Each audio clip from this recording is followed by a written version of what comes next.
Today we will discuss the chapter 6 force, work and energy. आज हम कौन सा 6 चैप्टर डिस्कस करेंगे जिसमें फोर्स, वर्क और एनर्जी के बारे में डिस्कशन होगा। इसमें क्या क्या है? Type of force, source and forms of energy, work and simple machines. Force is a push और पुल। देखिए, फोर्स या तो पुश होता है या पुल होता है।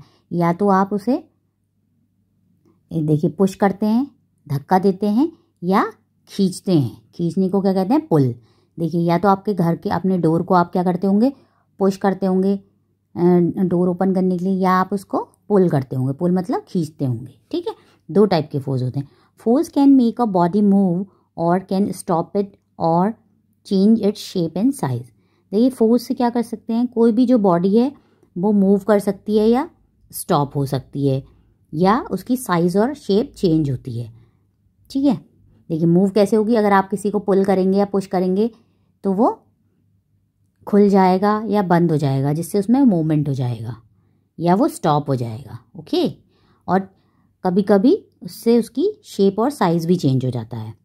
Force can be of different types like muscular force, gravitational force, elastic force, force of friction etcetera. Force देखिए डिफरेंट टाइप के होते हैं। जैसे मस्कुलर फोर्स हो गया। मस्कुलर फोर्स जो आप लगाते हैं, जैसे आप किसी चीज़ को उठाने के लिए लगा रहे हैं तो वो है मस्कुलर फोर्स। ग्रेविटेशनल फोर्स जो ग्रेविटी लगाती है। देखिए, जैसे कोई भी चीज़ है ऊपर से नीचे गिरती है तो वो किस कारण गिरती है? ग्रेविटी के कारण। और इलास्टिक फोर्स होता है, और फोर्स ऑफ फ्रिक्शन, आप ज़मीन में जो चलते हैं तो वो किसके कारण? वो जो तब आपके पैरों में फोर्स ऑफ फ्रिक्शन लगता है। देखिए ना, देखिए अब क्या है? Type of forces. Elastic force, force that arise due to stretching और compressing something is called elastic force. देखिए, इलास्टिक फोर्स क्या होता है? जो किसी चीज़ को खींचने या उसको कंप्रेस करने पे जो लगता है उसको कहते हैं इलास्टिक फोर्स। फ्रिक्शनल फोर्स क्या होता है? Force that resist moving objects is called frictional force. देखिए, जो फोर्स जो हमारे किसी भी ऑब्जेक्ट को मूव करने से रोकता है उसको कहते हैं फ्रिक्शनल फोर्स। देखिए, हमारे जो है ज़मीन में जो होता है, जब हम चलते हैं तो उसमें फ्रिक्शन लगता है तभी हम चल पाते हैं, अदरवाइज हम फिसल जाते। Muscular force, force that arise due to the action of muscular muscles is called muscular force.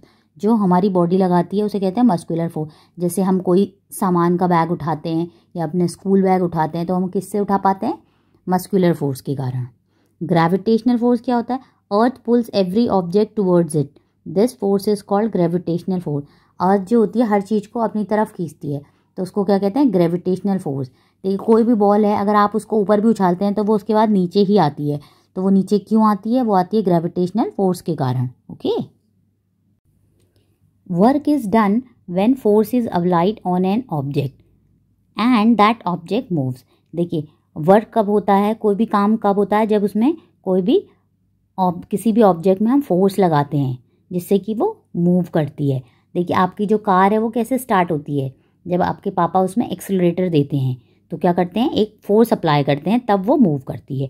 When applying force does not change the position of the object, scientifically no work is done.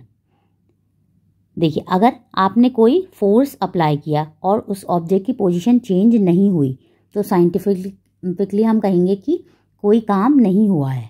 देखिए, अगर कोई चीज़ एक चीज़ वहीं पे रखी है और उसमें मान लीजिए आपकी मम्मा ने आपसे कहा कि बेटा आप होमवर्क कीजिए, आपने कुछ नहीं किया आपने, या आपने कॉपी देखी और आप चले गए, तो आपकी मम्मा क्या कहती हैं कि आपने कोई वर्क नहीं किया।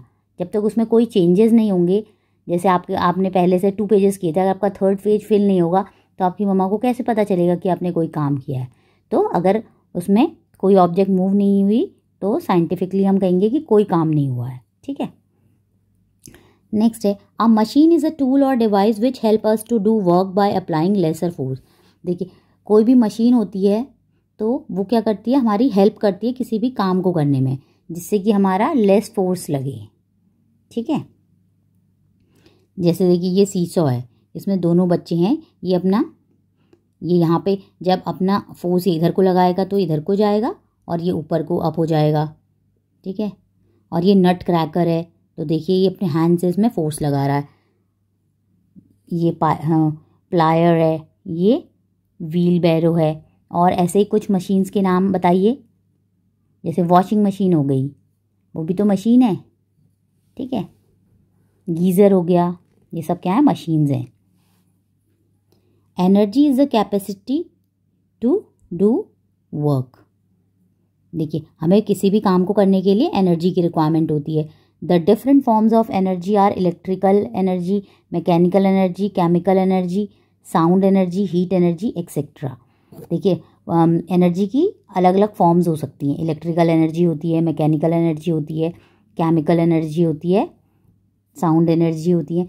जो भी ये सब होती हैं, इनको एनर्जी का नाम दिया जाता है। Energy can change from one form to another.